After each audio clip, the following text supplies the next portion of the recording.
PT Garuda Indonesia Tbk atau GIA memperoleh peringkat kredit ID BBB dengan prospek stabil dari PT Pemeringkat Efek Indonesia atau Pevindo. Ya, peringkat ini mencerminkan peran strategis Garuda Indonesia bagi pemerintah Indonesia.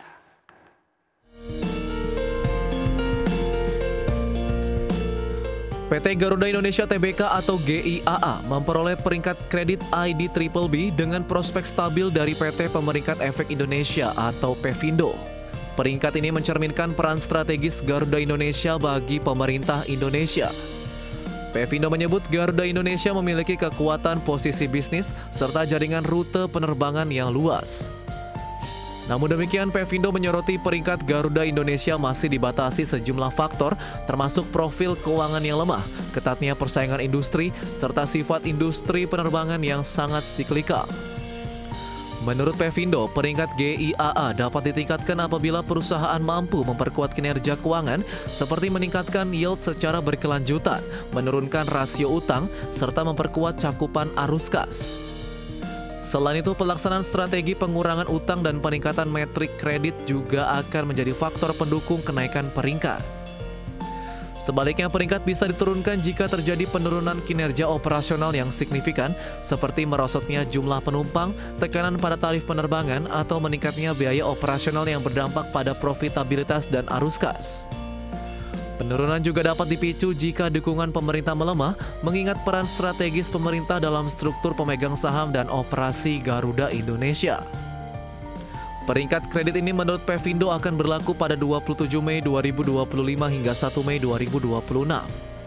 Adapun rating ID BBB Garuda Indonesia tidak berubah dari sejak Juli 2024. Namun rating ini menurun dari Februari 2018, berada di ID BBB+ dengan outlook stable. Garuda Indonesia masih mencatatkan rugi bersih sebesar 76,5 miliar rupiah dengan pendapatan sebesar 723,6 miliar rupiah. Berbagai sumber IDX Channel.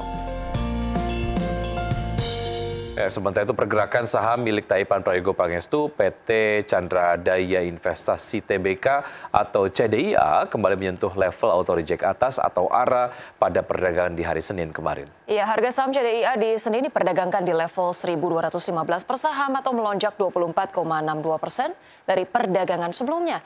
Ini artinya sejak melantai di bursa melalui initial public offering, saham ini telah melonjak 374,61%. Pergerakan saham milik Taipan Prayogo Pangestu PT Chandra Daya Investasi Tbk atau CDIA kembali menyentuh level auto reject atas atau ARA pada perdagangan Senin kemarin. Harga saham CDIA di Senin diperdagangkan di level 1.215 per saham atau melonjak 24,62% dari perdagangan sebelumnya. Ini artinya sejak melantai di bursa melalui initial public offering, saham ini telah melonjak 374,61%. Bursa Efek Indonesia sebelumnya telah membuka suspensi saham CDIA pada perdagangan Jumat pekan lalu. Sehari sebelumnya pada hari Kamis pekan lalu, Bursa Efek Indonesia sempat menghentikan sementara perdagangan saham tersebut. Secara aksi korporasi, CDIA memperkuat kapabilitas bisnis logistiknya melalui penambahan 2 kapal chemical vessel berkapasitas 9.000 deadweight tonnage atau DWT. Kapal yang saat ini sedang dalam tahap pembuatan di Jepang dirancang khusus mendukung pengangkutan bahan kimia di jalur pelayaran domestik dan internasional.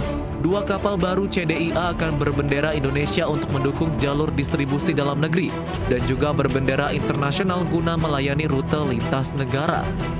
Strategi pengoperasian ini dirancang untuk mengoptimalkan efisiensi operasional sekaligus memastikan kepatuhan terhadap regulasi maritim yang berlaku, baik di perairan domestik maupun internasional. Kepemilikan 2 kapal baru ini akan meningkatkan fleksibilitas dan kapasitas layanan logistik CDIA, baik untuk pasar domestik maupun internasional.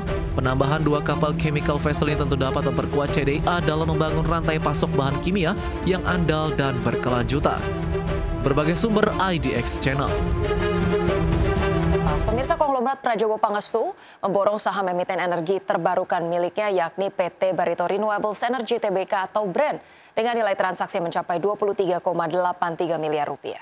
Prayogo memborong 3 juta unit saham BREN pada 21 Juli 2025 yang dijalankan di harga Rp7.944 per saham. Korporat Sekretari Barito Renewables Energy Agus Sandi Widianto mengungkapkan bahwa tujuan transaksi adalah untuk investasi pribadi. Seiring dengan pembelian saham tersebut, kepemilikan Prayogo di saham Brand secara pribadi kian tebal menjadi 138,45 juta unit saham atau setara dengan 0,1%.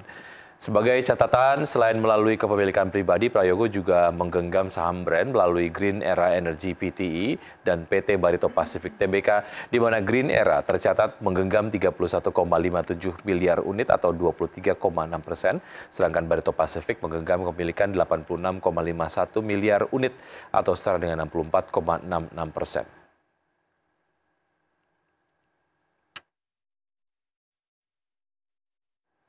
Kita ke informasi berikutnya, pemirsa. Kementerian Usaha Mikro, Kecil, dan Menengah mencatat penyaluran kredit usaha rakyat atau KUR pada semester 1 tahun ini mencapai 132 triliun rupiah. Iya, angka ini terdiri dari KUR produksi yang meningkat 60% menjadi 79,6 triliun rupiah. Menteri UMKM Maman Abdurrahman menyebutkan bahwa dari sisi pembiayaan secara kuantitas realisasi penyaluran KUR nasional hingga 2 Juli 2025 mencapai 132,7 triliun rupiah. Dengan penerima manfaat dari program KUR mencapai 2,29 juta orang. Sedangkan secara kualitas penyaluran KUR tahun 2025 ke sektor produksi mencapai 59,9% atau sebesar 79,6 triliun rupiah. Dengan capaian ini, pemerintah akan terus memperkuat kolaborasi lintas sektor, termasuk kementerian lembaga untuk mendongkrak kinerja UMKM melalui perluasan fasilitas, kemudahan perizinan, sertifikasi, dan pembiayaan usaha bagi UMKM agar semakin berdaya saing, produktif, dan mampu membuka lapangan kerja berkualitas. Hari ini, KUR produksi yang tersalurkan total di angka 79,6 triliun dengan persentase 59,97%. Artinya kurang 0,003 lagi secara persentase, dan ini bagi kami yang selama ini di angka 56-57% dan kita sudah mengarah ke sana. Baik pemirsa, sebelum kita akhiri Market Pas pada hari ini, kita akan lihat terlebih dahulu bagaimana pergerakan IHSG sejauh ini. Jadi per pagi hari ini pemirsa, IHSG tampaknya masih menguat 0,55% ke 7.439,2. Kemudian kita lihat di sini ada top gainers datang dari WIFI, Inet, Brand, ADRO, Dewa, BRPT, dan top losers datang dari SSIA, TUWR, Bilog, TCPI, dan juga Mina. Oke, pergerakan sektoral dipimpin oleh 3 sektor, setidaknya ada infrastruktur yang memimpin penguatan dengan penguatan 3,59%, kemudian juga ada sektor teknologi 1,35% dan basic industry 1,02%. Sementara saham-saham ataupun sektor-sektor yang mengalami pelemahan signifikan di antaranya adalah cyclical yang melemah 0,17%, kemudian sektor kesehatan melemah 1,1, maksud kami 0,14%.